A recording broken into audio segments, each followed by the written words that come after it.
Magandang araw mga kapatid, mga kababayan. EJ Morse is back. Welcome to my small channel. I hope na kahit saang parte kayo ng mundo naroon ngayon ay nasa maayos kayong kalagayan.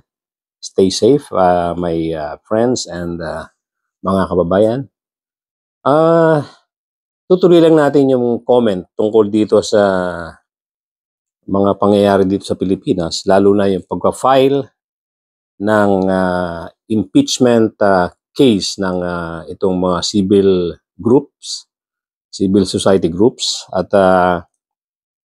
na-involve dito si sa pagpa-file si the former Senator Laila de Lima.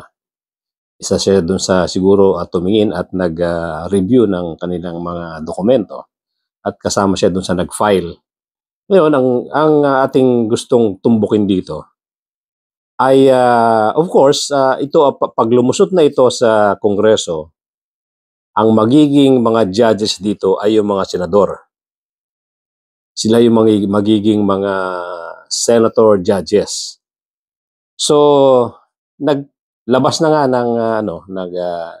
ng nagsalita na si Chis Escudero, yung ating Senate President, na sinabihan ang lahat ng mga senador na mag-avoid ng mga pagbibigay ng mga comments tungkol sa kaso ni Sara Duterte, yung kanyang haharaping kaso, lalo na yung impeachment case. Dahil nga, sila yung magiging mga senator judges. Ang problema lang, wala pa yatang isang araw, lumabas na kagad itong si Senator Bato at nagpa-interview rito kay Karen Davila at yun nga, nag-comment tungkol dito sa impeachment na hinaharap ni Sara Duterte. At hindi lang nag-comment. Talagang nagpakita siya ng kanyang bias. Sobrang pakita ng bias. Ito talaga diretsong pinapakita niya sa mga Dutertes na maninindigan siya para dito kay Sara Duterte. So talagang wala talagang delikadesa, no?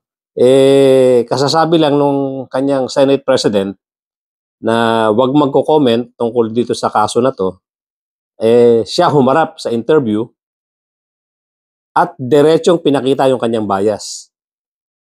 Alam nyo mga kababayan, hindi naman natin sinasabing ang korupsyon exclusive lang sa Pilipinas yan. Kahit sa ibang bansa, kahit sa Amerika, meron din naman mga may mga corruption. May mga corrupt na senador at mga congressmen. Kaya lang, medyo sophisticated yung kanilang kilos. At probably, nagpapakita pa rin sila ng decency at saka sa respeto sa kanilang mga inuupo ang posisyon. Pero dito sa Pilipinas, napakasaklap ng ating kapalaran dito, mga kababayan. Dahil nga, dito, bukod sa ipapakita ng isang senador o ng mga politiko kung kanino sila kumakampi, papakita sila ng bias, pagkampi, kahit na merong mga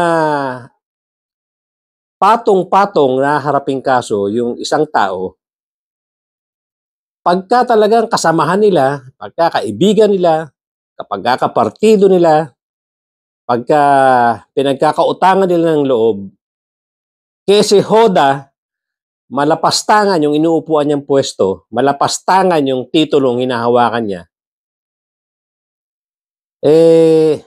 ipapakita ang suporta doon sa tao na yan. Kahit anong klaseng kaso pa yan. Can you imagine yung kaso, yung mga pinagsasabi ni Sara Duterte naman nakarang araw, nagmumura online, nandilisik ang mata, galit na galit, at nagbanta sa presidente, sa first lady, at saka kay speaker. Pagkatapos, iyan nangyayari dahil nga doon sa hindi niya masagot ng diretsyo paano niyang ginastos yung kanyang budget sa Office of the Vice President at saka doon sa DepEd. Hindi masagot ng diretsyo at hindi rin masagot ng mga empleyado niya, yung kanyang mga appointee. Kaya nagkaroon tayo ng impeachment. Although yung presidente natin nagsalita na nagpakita siya ng kanyang posisyon na hindi niya susuportahan yung ayaw niya. Actually, ayaw niya na magkaroon ng impeachment. Naintindihan ko yun. Yun ang tinatawag na delikadesa. No? Bilang presidente at vice president mo yung nakasalang at may problema, sa tingin ko, yun nga, sa una kong vlog, sinasabi ko, nagpakita siya ng pagiging statesman niya. At tingin ko, isa rin dito yung pagkakaroon niya ng delikadesa.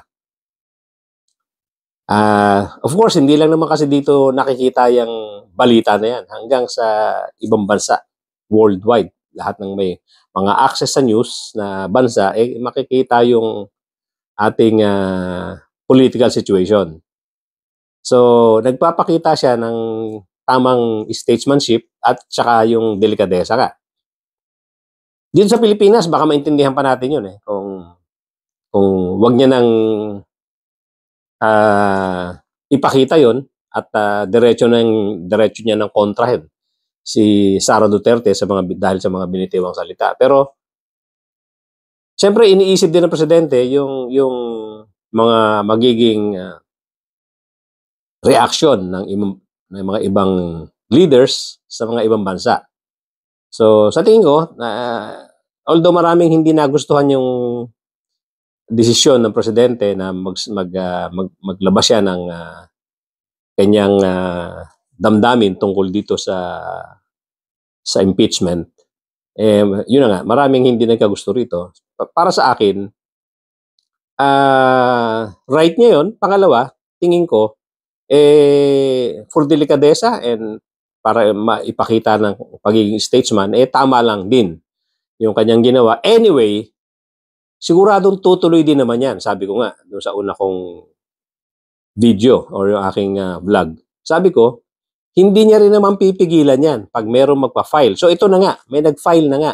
At hindi niya pinigilan, hindi siya gumawa ng action laban dito. Although hindi ko alam ang epekto nito doon sa mga congressmen na mag-evaluate nitong impeachment case na to. Kasi dadaan to sa stages ng evaluation doon sa committee, tapos isasalang sa plenary para desisyonan at pagbotohan nila bago makarating sa Senado. So babalikan ko yung reaction, yung pagpapa-interview ni Bato de la Rosa na wala pang isang araw na magsalita si Chis Escudero, si Senate President Chis Escudero, na wag magko-comment tungkol dito, nagpa-interview na kagad siya at nag-comment siya at pinakita niya talaga na bias siya. So sinasabi ko nga na hindi lang naman dito ang corruption, meron din naman sa ibang bansa. Pero hindi naman ganito kagarapal ang mga senador na wala talagang delikadesa. Pinapakita niya yung pagiging arrogante ng mga yung sinasamahan niyang kampo. Actually, yung lahat sila ng mga kasamahan ng Rodrigo Duterte, ganyan na mga aksyon. Masyado silang arrogante. Masyado silang feeling entitled. Masyado silang feeling powerful. At sasabihin nila yung gusto nilang sabihin, gagawin nila yung gusto nilang gawin. Yan, katulad nga ng mga pinagsasalita at yung aksyon itong si Sara Duterte. Itong si Bato de la Rosa, may ganyan ding tendency. Nakita naman natin yung paano niya pinakita yung pagiging bias niya for Apollo Kibuloy. Paano niyang kinampihan. At halos pigilan niya yung pag-aresto. Gumawa ng paraan, nag-hearing pa doon sa KOJC compound, hoping na bumigay si General Torre at bumigay si PBBM doon sa kanyang pakiusap. Pakiusap na may pang-intimidate na kasama. So, ganyan ang kinikilos ng ating senador. Sabi ko nga, hindi naman exclusive yung korupsyon, hindi naman exclusive sa Pilipinas yan. Meron din sa ibang bansa. Pero, ang pangit tignan na bukod sa nagpapakita ka na ng sobrang suporta, bias dun sa isang tao na hindi naman dapat doon ang loyalty mo. Dapat ang loyalty mo sa sa mamamayang Pilipino. Dapat loyal ka sa konstitusyon. Pero dito baliwala sa kanya. Pinakita niya na suportado niya si Sara Duterte. Na alam niya namang haharap sa maraming kaso. So, ganyang klase ang senador natin. Walang delikadesa. At isipin mo, kasasabi lang nung kanyang Senate President, binastos ang kanyang Senate President na para bang wala ka sa akin. Kung gusto kong magsasalita ako tungkol sa kaso na yan. Papakita ko yung aking suporta dahil ang loyalty ko nasa mga Duterte. Ganyang klaseng senador meron tayo, mga kababayan. Di ba? Isipin nyo na lang na pinasasahod ng mamamayang Pilipino, ganyan ang reaksyon.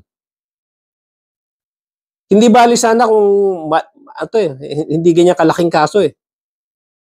Pero ang mga kaso nga harapin ni Sara Duterte, nakakahiya eh. Isipin mo, baka ma-filean pa ito ng pandarambong, ng plunder. Dahil sa laki ng perang hindi maipaliwanag kung paano ginastos. Tapos ito yung senador natin, nagpapakita ng sobrang bias, kinakampihan niya. Alam mo bang sinabi niya na go ahead. Walang pumipigil sa kanila sa pag-file ng impeachment case na yan. Pero kung talagang seryoso sila, ito sinabi niya. Kung talagang seryoso sila na mawala yung korupsyon na yan, i-audit natin, buksan natin pati yung expenses, pati yung confidential fund ng presidente. Isipin mo yung senador yan na nagsasalita. Alam niya na talagang si presidente ang Office of the President ay exempted sa audit. Alam niya yan, nasa batas yan. And yet, ito yung senador natin nagsasabi na, sige, kung talagang seryoso tayo, gusto natin mawala ang korupsyon, pati yung presidente, audit natin, pabuksan natin yung kanyang confidential fund. Irrelevant. Alam mo namang hindi po pwede. Senador ka. Pero si Sara Duterte, yung Office of the Vice President, hindi exempted yan. Kaya wala kang karapatan na mag-demand ng ganyan. Dahil nasa batas yan. Ngayon, bilang senador ka, ikaw ang mag-initiate na makagawa ng batas na pati ang presidente ma-audit na. Pero in the meantime, pairali natin yung batas. Senador ka, dapat pairali mo yung batas. Isa ka sa sumusuporta ng mga nakasaad sa batas natin. Ginugulo mo lang yung usapan. Inilalabas mo lang emotion mo. Na parang si Digong Duterte rin. Confidential fund yan eh. Dapat hindi yan ino-audit. Yan, mga congressmen eh, mga corrupt din yan eh. Ganon din sinasabi ni Sara. Gawan nyo ng aksyon kung paniniwala nyo sino dyan mga congressmen ang corrupt. Paimbestigahan nyo. May mga powers kayo eh. May mga power kayo. May mga connection kayo sa Kongreso. May connection kayo sa Senado.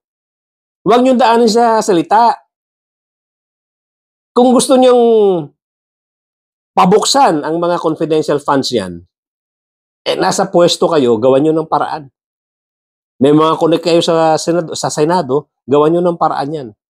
Hindi yung gagawin yung depensa na ino-audit nyo yung Vice President, i-audit nyo rin yung ibang congressmen, i-audit mo rin yung Presidente. Ilagay yun sa proseso. Kung gusto nyo i-audit yung mga congressmen, kung gusto nyo i-audit yung Presidente, pero yun na nga, nasa batas yun, yung sa Presidente. Wala kang magagawa dun.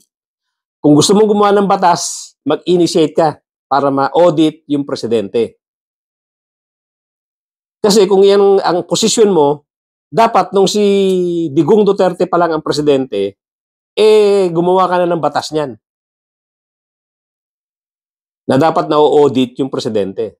Ngayon ko lang nagsasalita na i-audit yung na question ngayon yung budget, yung paggastos ni Sara Duterte. Ang depensa nyo, lahat naman yan kurap. Tama ba yun?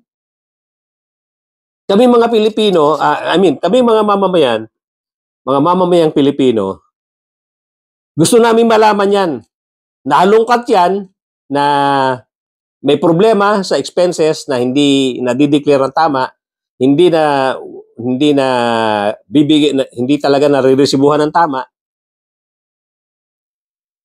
Tama lang yung ginawa ng Kongreso, nahalungkatin yan.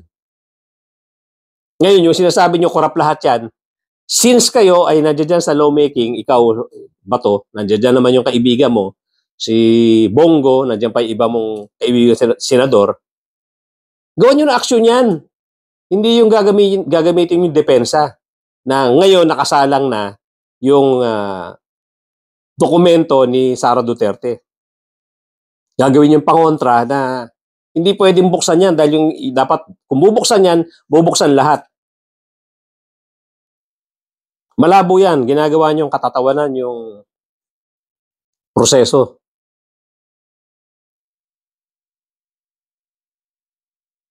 So, hamon ng mamamayang Pilipino sa iyan, Bato. Kung makakabalik ka pa sa Senado, gumawa ka ng batas. Mag-initiate ka na magkaroon ng batas na ang Presidente dapat ma-audit din. Pero in the meantime, wala kayong magagawa kundi harapin ang problema na to na pinasok ni Sara Duterte. Harapin niya to. Dahil hindi lang naman mga congressmen ang gusto makaalam yan. Lahat ng mga mamamayang Pilipino na may taya dyan sa kaban ng bayan, gustong malaman lahat yan. Ngayon, yung sinasabi mong lahat korap, gawan nyo ng paraan yan, mga lawmakers kayo. Wala tayong pagtatakpan dyan. Anong pakialam namin dyan? Gusto namin malaman lahat yan. Yung sinasabi nyo mga korap. Kayo mga congressmen, hamon din namin sa inyo yan. Yung sinasabi yung mga akusasyon ni Digong, nitong si Bato at ni Sara, na lahat kayo korap, yung mga hindi korap, gumawa ng batas kung paano natin ma-audit ng maayos yung inyong mga budget. Kung hindi, baka nga lahat kayo korap. So dapat yung mga hindi korap dyan sa Kongreso, yung mga hindi korap sa Senado, pwede ba mag-initiate kayo na magkaroon tayo ng batas ng proper auditing sa lahat ng mga nakaupong opisyal ng gobyerno para parehas. Lahat. Kasi alam naman na talaga natin na malaki ang tagas ng kaban ng bayan. Dahil sa dami ng korupsyon. Although helpless ang mamamayang Pilipino. Para kami mga nanonood lang dito sa palabas ninyo. Kaya ang hamon ng mga mamamayang Pilipino, gumawa kayo ng batas na lahat ng mga yan, na mga intelligence funds na yan, mga confidential funds na yan, magkaroon ng proper auditing. At huwag bibigyan ng mga confidential funds yung mga hindi naman talaga dapat. Bakit mo bibigyan yung Office of the Vice President? Bakit bibigyan mo yung DepEd? Sobra naman yan. Pati yung trabaho ng militar, ginagawa nila. Yung isa sa mga explanations nila. na nagbabayad sila ng mga assets ng mga tao at nagrerenta ng hotel, nagrerenta ng bahay para maging tuluyan itong mga assets nila. Kalokohan yan. Trabaho ng militar yan eh. Trabaho ng pulis yan. Kaya kayo mga congressmen, in the first place, dapat hindi nyo binibigyan yan. Bakit binigyan nyo? Gusto ko tuloy isipin na yung inyong pag-iimbestiga, ang iba dyan, grandstanding din. Dahil baka kasama kayo sa nag-approve niyan. Tapos ngayon nag-iimbestiga na, nag-grandstand na kayo. Meron siguro dyan, seryosong nag-iimbestiga dahil gustong malaman talaga kung anong pinagkagastahan ng pera. Pero marami din dyan, grandstanding, sigurado ko. Dahil nga, mag-i-eleksyon na. Kailangan nyo na namang ma-re-elect. Kaya ang cycle ng buhay ng mga Pilipino, kawawa naman talaga eh. Kawawang-kawawa ang mga Pilipino diyan sa korupsyon na ginagawa ng mga maraming politicians. Kawawa ang taong bayan. Kaya ang hamon namin sa inyo, gumawa naman kayo ng tamang aksyon para maprotektahan yung pera ng taong bayan. Hindi puro pabor sa inyo. Umayos kayo. Naghihirap ang mga Pilipino. Dapat meron tayong proteksyon diyan sa mga ginagawang korupsyon na yan ng mga politicians. Hanggat hindi nyo nagagawa ng paraan yan, talagang pagsisikapan na lang ng mga tao, na mga katulad namin na medyo nag-iingay, na unti-unti naming ibulgar yung mga pinaggagawa ninyo dyan. At hahamunin namin kayo ng walang tigil, walang humpay, na gawan ninyo ng paraan yan para ang korupsyon ay mapigilan kahit pa konti-konti. Dahil hindi talaga na makukuha mo ng biglaan yan.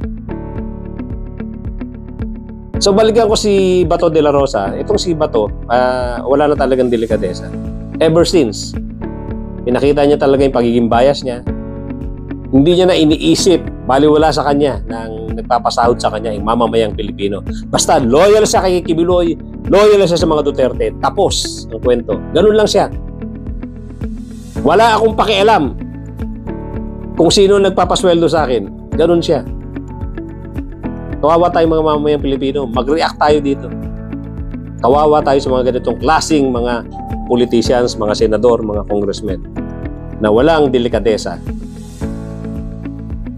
At ang loyalty hindi sa mamamayan, kundi sa mga personality na pinagkakautangan ng loob nila.